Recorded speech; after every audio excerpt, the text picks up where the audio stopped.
Hi, Steve Oehlert. I've just arrived at the AmeriGreen offices in Lancaster County.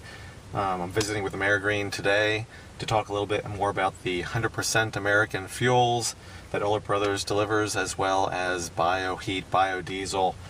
Learn a little bit more about soybean oil. I'm going to meet today with Seth Obetz, owner of AmeriGreen, and also Steve McCracken, the sales manager of AmeriGreen.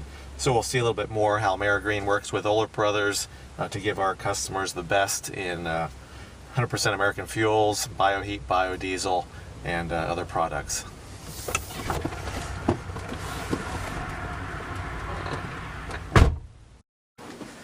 So I'm here with Seth Obetz at AmeriGreen, and Seth is going to answer some questions about the 100% American fuels.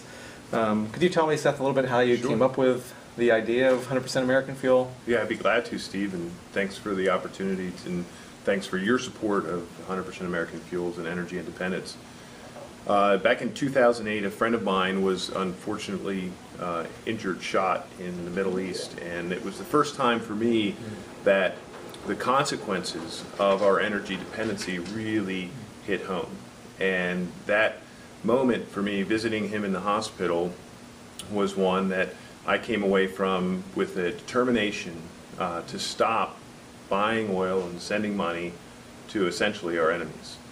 And through some challenging processes and legal negotiations, we were able to set up essentially an audit process ensuring that our 100% American fuels comes from crude oil that is refined in North America. Yeah, that's really an amazing story. When I had first heard that, dealing with AmeriGreen, and it really puts it together that the money that is being sent out to potentially hostile nations can come back around in the form of ammunition really against our troops. The other part of the 100% American fuels, which I've kind of been talking about years too, is all of that money that gets evacuated out of the U.S. can't be used for infrastructure, for roads, for bridges, Jobs, all of that, and the numbers are always just staggering. I mean, we're talking about billions of gallons per day that are used in the U.S. with petroleum. So when you turn that into dollars, trillions of dollars end up leaving the country forever. So so how do you keep 100% American fuel separate? I mean, oil is liquid; it gets put into tanks. Yeah. I mean, how does the customer think about they're getting 100% American fuel? In commodity terms, oil is definitely a fungible commodity. So it often travels on pipelines. It does travel in barges and trucks, but most of the time in the United States it travels on pipelines. So it all gets mixed together and all gets commingled in a tank. So that was one of our challenges: is how do we really make sure that the fuel that we're getting comes from North American crude oil? And the answer is that you can't separate the molecules themselves, and you can't identify that the liquid is, but what really matters, what we're concerned about, is where the money goes.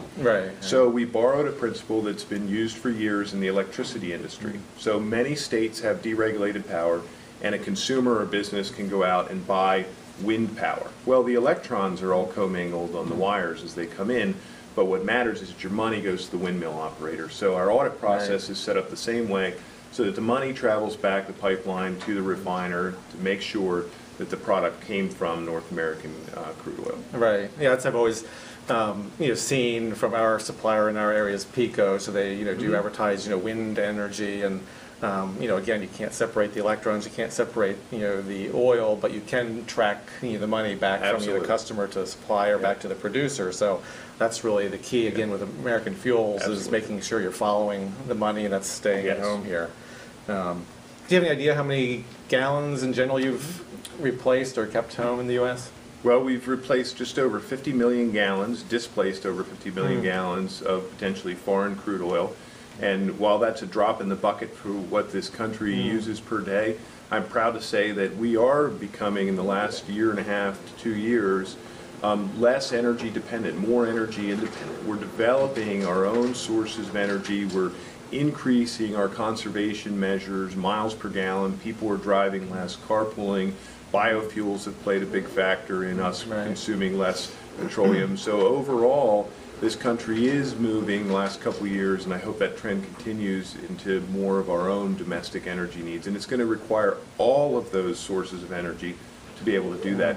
But for the first time, we're really moving in that right direction. For the first time since the really probably since the oil age began, is the U.S. actually reducing our dependency on foreign oil, and we're very pleased to be a big part of that.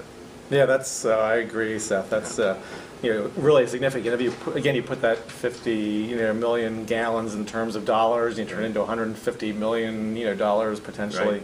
Right. Recently there was a bridge rebuilt in the Royersford Spring City area. It was a $2 million project to redo that bridge, and Oehlert Brothers, of course, were dropping the bucket as well with the whole total of gallons. But I'd like to think that we were able to provide or keep some money at home to Yes. resurface and redo that bridge in our local area. So again, we're keeping money from going to potentially hostile nations, and we're also keeping the money at home for American jobs, for American infrastructure, bridges, roads, etc. So I thank you very much for your time and Steve, your efforts. thank you for your support. You're a true patriot, true Yeah. energy patriot. Thank you. Yep, thanks, Seth.